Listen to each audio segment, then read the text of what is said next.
Ada sebuah kisah dari pemuda yang durhaka kepada ibu kandungnya sendiri. Dan akhirnya pemuda ini pun mendapatkan azab pada saat ibunya sudah wafat dan sudah dikebumikan. Assalamualaikum warahmatullahi wabarakatuh. Berjumpa lagi dengan saya Frida Nurul Sabila dalam channel Hikmah Kehidupan. Kali ini saya akan menceritakan tentang kisah yang menarik. Kisah seorang anak durhaka yang meracuni ibu kandungnya sendiri. Dan pada saat hari dimana ibunya akan dimakamkan, justru dia malah yang kena karma. Bagaimana kisahnya? Untuk nama dan tempat kami samarkan guna kenyamanan kita bersama. Dan sebelum saya melanjutkan kisah ini, jangan lupa untuk subscribe dan isi komentar di bawah. Tak perlu lama-lama lagi, kita langsung masuk saja ke ceritanya.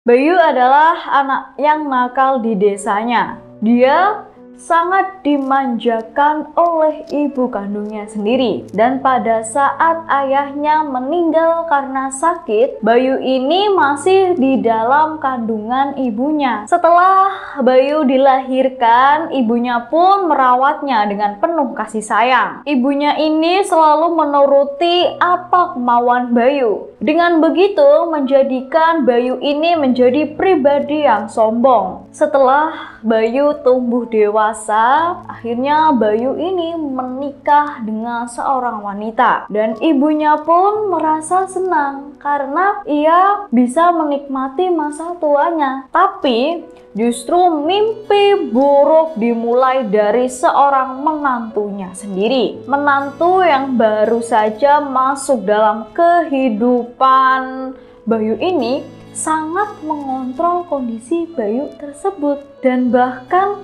ibu kandungnya sendiri ini pun merasa terheran. Karena apa?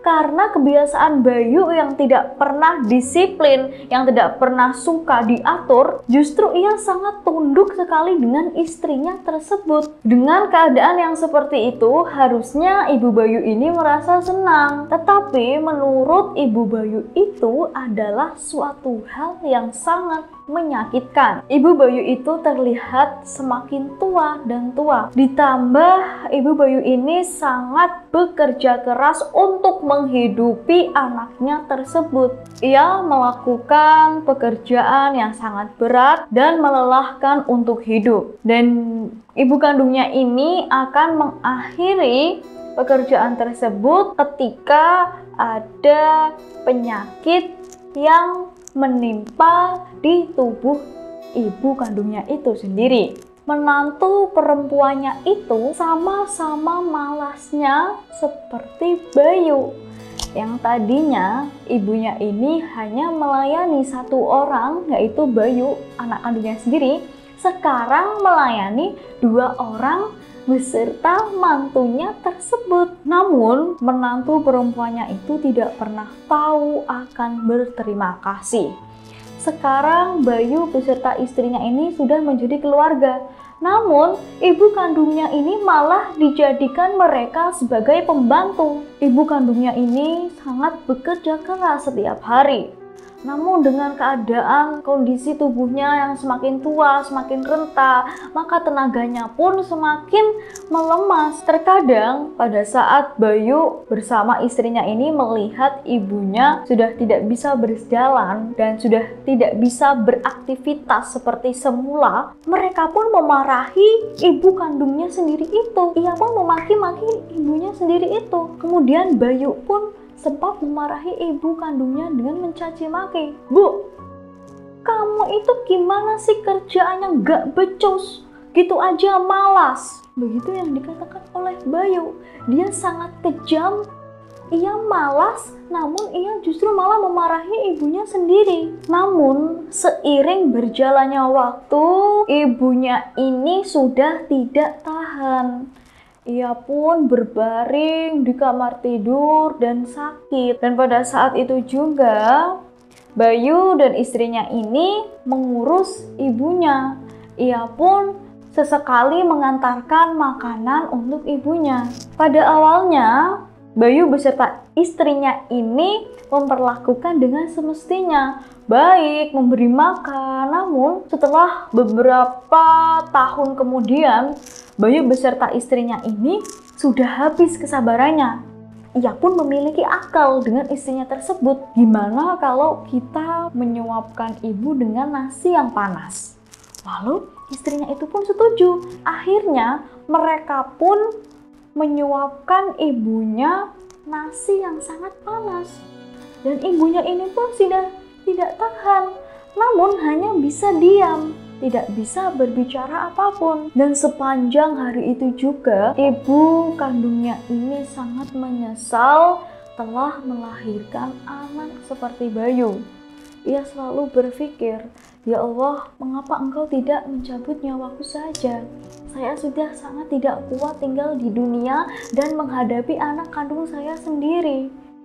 Begitulah yang diucapkan oleh ibu kandung Bayu. Hari demi hari pun kondisi ibu kandungnya ini semakin memburuk dan bahkan tingkat kesadarannya pun mulai menurun. Namun tiba-tiba ibu kandung Bayu ini ingin makan pangsit yang berisi daging, dan akhirnya Bayu pun berdiskusi kepada istrinya tersebut, dan dia bersama istrinya ini sekongkol akan memasukkan daging tikus di dalam pangsitnya tersebut. Dan mereka berdua pun berpikir bahwa ibu kandungnya ini tidak akan tahan lama untuk hidup, dan dia pun mengatakan bahwa ibunya ini lebih baik meninggal duluan. Dan akhirnya istri pun menyepakati apa yang dikatakan oleh Bayu tersebut.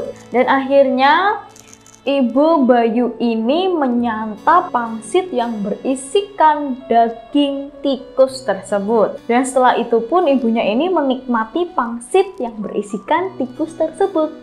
Namun setelah beberapa jam kemudian, ibunya ini meninggal dunia. Dan pada hari penguburannya, cuacanya ini sangat cerah. Namun setelah dikebumikan, tiba-tiba awan hitam terus bermunculan. Dan kemanapun Bayu ini pergi, awan hitam tersebut itu selalu mengikuti Bayu. Dan karena kejadian tersebut, akhirnya Bayu ini pun ketakutan. Ia lari dengan sekencang mungkin dan dia pun sangat takut. Ia takut dan ia berlindung di pohon besar agar awannya ini tidak mengikuti Bayu terus. Dan pada saat itu juga terdengar suara petir yang menyambar ke tubuh Bayu.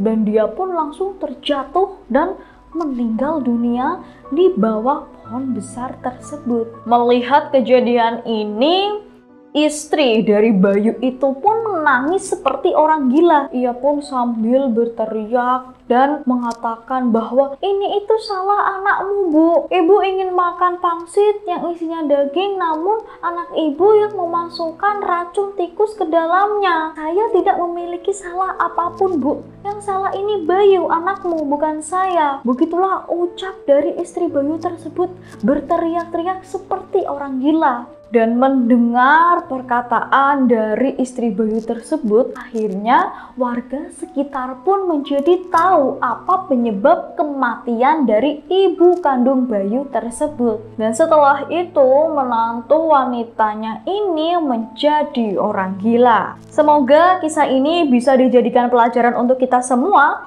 bahwa kita harus dan wajib untuk berbakti kepada kedua orang tua kita. Begitulah kisah yang dapat saya sampaikan. Semoga bisa bermanfaat dan bisa dijadikan pelajaran untuk kita semua. Tetap dukung channel kita, Hikmah Kehidupan, dengan cara like, komen, dan subscribe. Terima kasih dan mohon maaf apabila ada tutur kata yang kurang berkenan. Wassalamualaikum warahmatullahi wabarakatuh.